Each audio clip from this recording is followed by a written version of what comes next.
What's going on, boxing fans? It's Julian Williams with The Distance, here with another video for today. This one is Celestino Caballero versus Daud Yordan. It takes place on April the 10th in Florida, I believe. It's going to be on the undercard of the Carlos Quintana Andre Berto event. So overall, it is I guess it's pretty much Caballero's moving up to 126 pounds debut. I believe it's his debut at 126 pounds. Overall, he's been winning that fight with Juan Manuel Lopez, and overall it is a very good fight if you ask me against Lopez.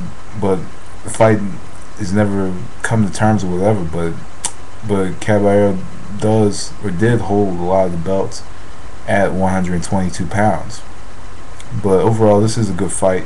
Daud Yordan, he fought Robert Guerrero on the undercard last year of James Kirkland, Yoel Julio, back in March of 2009, and he was gonna give kind of giving Robert Guerrero a tough fight, as far as it was going. But it ended when Guerrero couldn't see or something like that out of his right eye, and the fight ended in a no decision. But Daud Yordan is a very good fighter. With his style, he doesn't really throw a lot of punches, but he knows how to make his punches count.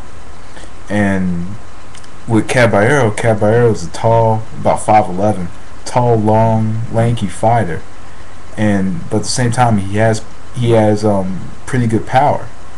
Actually, both fighters have good power. So overall, this is a really good fight. And anyway, onto the fight though. Celestino Caballero does a very good left hand lead. Does a very good job throwing that left lead, and I think in this fight he does need to throw the left hand lead quite a bit. He needs to pretty much start the fight off and end the fight the full 12, leading in with that left hand. He needs to establish that jab, and he needs to keep that jab, because Daud Yordan does a very good job of zeroing in and coming in and getting you with the left hook, or getting you with the right hook. He throws a very good left hook. And also with Celestino Caballero needs to kind of sneak in the right hand. See, with Caballero, most of the knockouts I've seen him doing is from the right hand. The right uppercut, I guess, is his signature shot. Against Steve Molder, he landed it was that right uppercut that put him down. There was another fight out in Tokyo, I believe. I can't pronounce the other fighter's name, but he was able to knock him out with the right uppercut. And he pretty much, what he does is he uses that jab to set you up for either the right hand over the top or the uppercut. So in this fight, he does need to establish the left hand lead. He needs to pressure Daud Yordan with using the left hand lead. He needs to fight very tall in this fight. He needs to use his size to his advantage in this fight. He needs to fight big. He has Jeff Mayweather in his corner now. So with Jeff Mayweather, I think that Jeff Mayweather is going to help him use that size to his advantage in a fight like this against Daud Yordan, who has a very tight defense as well. So I think that he needs to throw some combinations and kind of get out, and then come back with the left hand lead. So that's really Caballero's keys to victory in this fight. Daud Yordan needs to find a way to get underneath the Celestino Caballero jab.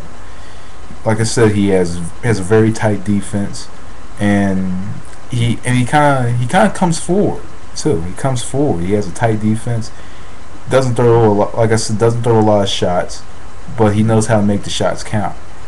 And he's very effective going to the body. In this fight, he needs to find a way to go to the body.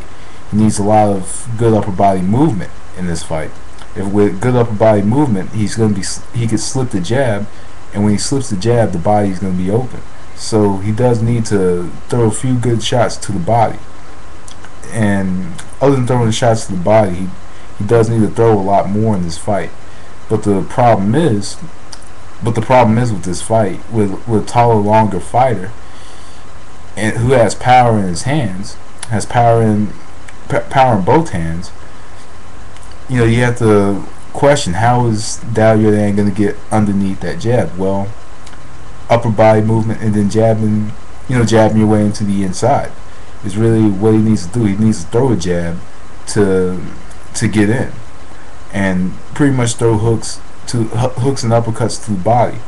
Because what's going to happen is with Caballero, he's going to somewhat, he's going to somewhat be a little more hesitant to throw the jab, and then that's going to lead to a different strategy for Caballero if he's able to get underneath the jab and go to the body and be able to bang the drum for a whole say 6-7 rounds. If he can do that, he could wear him down, especially being at a bigger weight.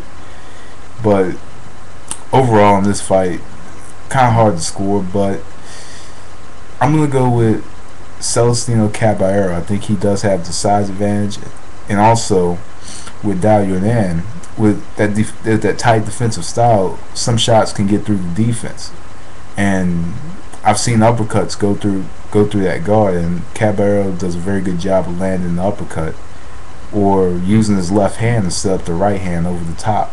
Does a very good job of landing the right hand over the top of the guard and getting it and penetrating defenses doing that. So I'm gonna go with Celestino Caballero by unanimous decision. But anyway, that was the distance. Thanks for watching. Peace.